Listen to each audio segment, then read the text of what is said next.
지난 5월 28일자 영국 의학저널 BMJ에서는 현재까지 영국과 한국에서의 코로나 사망자가 왜 이토록 큰 차이가 나는지에 대해 분석한 사설을 발표했습니다.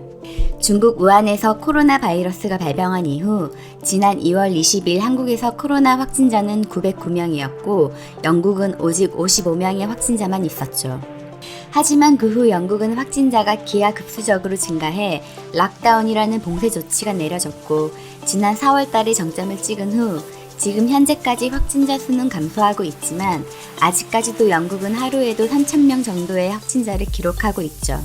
하지만 현재 한국은 하루에 평균 30여 명 이내의 확진자를 기록하고 있습니다.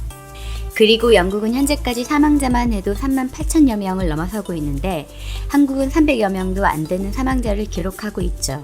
한국과 영국의 인구수가 비슷한 수준이기 때문에 이러한 사망자 수치는 무려 140배라는 어마어마한 차이를 보여주고 있습니다. 지난 2월 영국에 비해 한국에서 훨씬 많은 확진자가 나왔음에도 불구하고 현재 두 나라는 왜 이렇게 다른 결과를 가지게 되었을까요? 영국 의학저널 BMJ에서 뽑은 가장 큰 요인은 한국이 코로나 바이러스가 발병하자마자 재빠르게 시행한 대량의 검사, 확진자 동선 추적, 철저한 격리와 격리자에 대한 지원, 그리고 확진자 치료라고 이야기하네요. 지난 2월 한국은 신천지에서 처음으로 집단 감염이 발생했을 때 신천지 예배를 다녀간 모든 사람들을 전수조사했고 의심한 자 그리고 접촉자 등을 최대한 찾아내 대량의 검사를 실시했었죠. 그에 반해 영국은 코로나 바이러스가 초기 발병했을 때 오직 제한적인 검사만 이루어졌고 집단 검사라든지 확진자 동선 추적은 시도조차 하지 못했습니다. 그리고 아직까지도 의심 환자, 접촉자, 심지어 바이러스 치료에 관련된 모든 의료진들을 검사할 진단 키트조차도 충분치 않은 상황이라고 합니다. 한국의 뛰어난 정보 기술력이 이번 코로나 사태 피해를 최소화하는 데 결정적인 역할을 하기도 했습니다. 발병 초기 때부터 스마트폰을 이용해 확진자 동선을 파악할 수 있게 했고 확진자가 다녀간 장소를 긴급 재난 문자로 사람들에게 보내면서 확산을 늦추기도 했죠. 하지만 영국은 스마트폰을 통해 확진자 동선을 추적하는 시스템을 현재 일부 지역에서만 시험적으로 활용 중이며 영국 정부는 6월 1일부터 전국적으로 확대한다고 하지만 기술적인 부분과 여러 현실적인 문제들로 인해 이 또한 얼마나 효율성이 있을지는 의문이라고 하네요. 한국에서는 확진자와 접촉한 사람들은 의무적으로 14일 자가격리하도록 했고 이로 인한 생활에 어려움을 겪지 않도록 지원 물품과 생활비를 지원해 오고 있습니다. 그리고 해당 구청에서 하루에 2번씩 전화해 자가격리 대상자들의 상태를 철저히 체크해오고 있죠. 현재는 자가격리 대상자가 격리 수칙을 어기면 벌금을 매기거나 실형에 처할 정도로 더욱더 엄격하게 관리를 하고 있습니다. 하지만 영국은 공중위생관리본부와 지방 1차 진료소들 간의 연계가 제대로 이루어지지 않고 있기에 격리자에 대한 추적 또는 관리가 쉽지 않은 상태라고 합니다. 한국은 발병 초기 때부터 재택근무와 원격 수업으로 재빠르게 전환했고 정부는 마스크 쓰기를 적극적으로 권장했으며 현재는 버스와 지하철에서는 의무 착용을 하도록 하고 있습니다.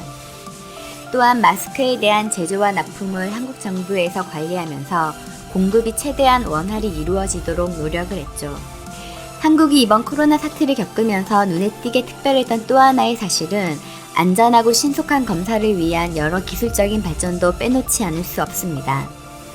발병 초기에는 드라이브-스루 방식을 도입해 검사자와 피검사자 사이의 접촉을 최대한 피하기 위해 노력했으며 검사 시간을 최대한 단축하고 좀 더 확실하게 검사자 안전을 보호하기 위해 초스피드 워킹 뚜루부스까지 등장하는 등 다양한 아이디어를 도입해 혁신적인 검사 시스템을 구축하기도 했죠. 하지만 한국과 영국의 대응 방식의 가장 큰 차이점은 한국은 발병 초기에 누구보다 빠르고 신속하게 바이러스를 대처했다는 사실입니다. 이 점이 현재 영국이 한국보다 140배 높은 사망자 수치를 가지게 된 원인이라고 사설은 설명하고 있습니다. 이는 바이러스를 대처하는 양국의 접근 방식이 매우 달랐기 때문이라고 하네요. 영국은 수학적인 모델과 과학에 기반한 정책을 채택했고 이로 인해 공공장소에서 의무적으로 마스크 쓰기 같은 효과적인 예방을 위한 실질적인 정책 도입이 늦어졌다고 합니다. 하지만 한국은 지난 2015년 메르스 사태 경험을 통해 빠르고 신속하게 사전 예방 원칙을 따랐고 이로 인해 바이러스 확산 억제를 위한 실질적인 정책을 재빠르게 시행할 수 있었던 것이죠. 이 결과 한국은 봉쇄라는 극단적인 상황까지 치닫지 않을 수 있었고 현재는 일상으로 돌아가기 위해 노력을 하고 있습니다. 영국 의학저널 BMJ에서는 영국은 한국에서 시행하고 있는 검사, 추적, 격리 시스템을 모방해야만 성공적으로 방역 시스템을 구축할 수 있고 앞으로 다가올 제2차 코로나 대유행에 대비할 수 있다고 강조하고 있습니다.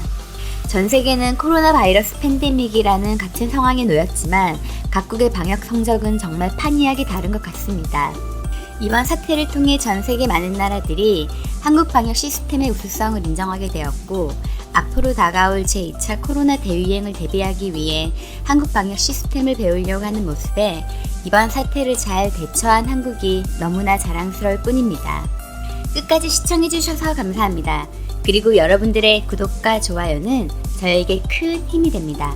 감사합니다.